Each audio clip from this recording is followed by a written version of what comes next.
Let's have a look at the match with the full panel, and gentlemen, I'll ask you to tell me just where Manly's going wrong. The first try came after only 80 seconds of football, and we saw Platts make the big run down the middle, turn the ball to Fenton, and it was 5-0 with 1 minute 20 seconds of the match gone.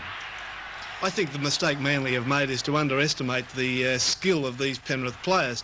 Warren Fenton has been a very good player for the last 2 or 3 years. Like many of the other Penrith youngsters, all they've needed is a couple of experienced players to help them along. Penrith have that now, and players like Steve Martin, who initiated this break, is a great footballer. There's one of the experienced players, Lou Platts, and there's Magoo, Warren Fenton, finishing it off, equally at home at lock or 5'8", but he's a very talented player, and some of the smarties at Penrith who criticise us when we signed these youngsters might now have second thoughts.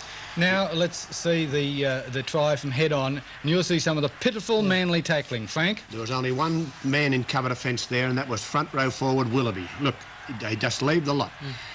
Gartner, and then Eadie. Did Eadie have that injury before he went into the match? No, he didn't. He had it. He injured in the first minute. The first minute of play, and they scored in the second. But okay, we're coming back now at the 7-minute 40 mark, and we see Gibbs try. Gibbs runs around Gerard, comes back again, goes in for the try. Peter Peters. Yeah, Gibbs was the only player I think that Manly had yesterday that could walk off that field with his head held high. The little fellow did more than his share of work. He's a great little player. He's back to his best. Ray Brown did some good lead-up work for this try and was backed up by Gerard, and this was the way they should have attacked Penrith up the middle of the rucks, but they forgot about that in the second half. Penrith looked shaky every time Manly mounted an attack in the first half. Yeah, but they just didn't mount enough. Manly yesterday, I think they gave up the ghost early in that second half, and I think probably a lot of their great internationals have reached the end of the road together. What, do you think it's one season too late for some of the big Manly names? Yeah, I do. Well, I'd like to know why Manly pack get pushed off the ball, Peter. It's amazing to me because they're mountain men. They're mountains of men, rather, but they were pushed off by the mountain men. Now, at the 17.5-minute mark, Steve Martin's try. Look at this. Now, that made Gartner and Vaughton look very, very second-rate. And Eadie's he puts injury. it down. And Eadie couldn't get across there because of his injury. That was obvious from the hobble. Here's the replay. Eadie should have come off earlier, I think, Case, when his ankle was obviously as bad as it was, when he couldn't get to that first tackler. He should have come off and been replaced, but he bravely stayed on, perhaps, but it turned out to be a foolish move, and he doesn't quite get to the block forward. No, he would have put him right over near that Smith's. Well, you can see the lack of defence in the head-on shot here. Look at this. Vaughton and Gartner must be wondering what's going on. They just stand there and watch Martin go straight through the middle. Yeah. It was typical of the Manly tackling performance. The one blemish is Martin carrying the ball in the wrong hand. Yeah, he's a good player, this kid. He's great player. He scored 40 tries now. But who puts a hand... Well, look at the way he put it down too. OK, at the 35.5-minute mark, Gerard and Brown send Broadhurst in for the try. And at this stage, it did look as though Manly was going to go on with it. Yeah, well, this Manly was still in the game, and I thought they were lucky at this stage to lead by 10 points to 8. They certainly weren't the better side. Penrith, I think, outplayed them in all departments. Broadhurst, too, had a fair game yesterday. He backed up and ran strongly.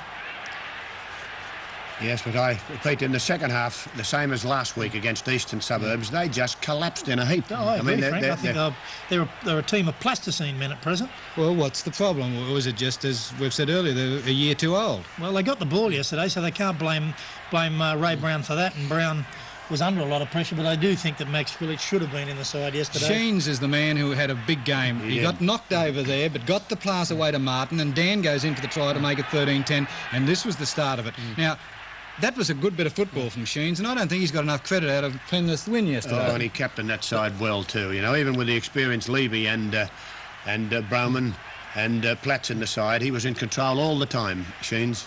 But it's Martin who gives that final pass, Case. That's a good bit of work too. Yeah, and he steps off the other foot too. It's a beautiful bit of work. Comes back to him. But I agree with Case. Sheens has been around a long time at Penrith. He's played more games than anyone in the club, and he took a great deal of credit for yesterday's win. He had them in the right frame of mind.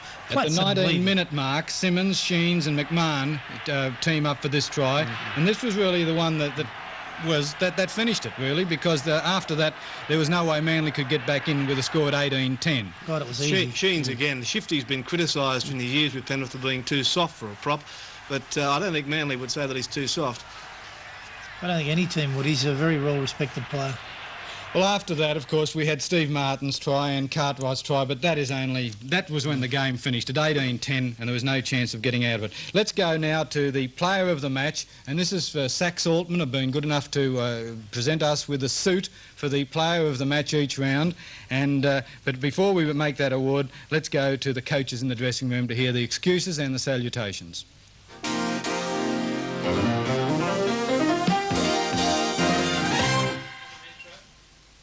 And now the coaches talk to Peter Peters.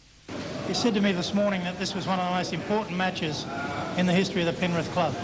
Yeah, I regard it as one of the most important because we'd gone all right and it was sort of a situation where the players really have to go on and beat teams as they come, and we've got to think like winners, and we built up a bit of momentum. We looked all right, and well, I think today would have proved a lot to a lot of fellows individually. A lot of my players would have realised today that they can beat other teams, and well, I think it's a good springboard to go on for a bit more now.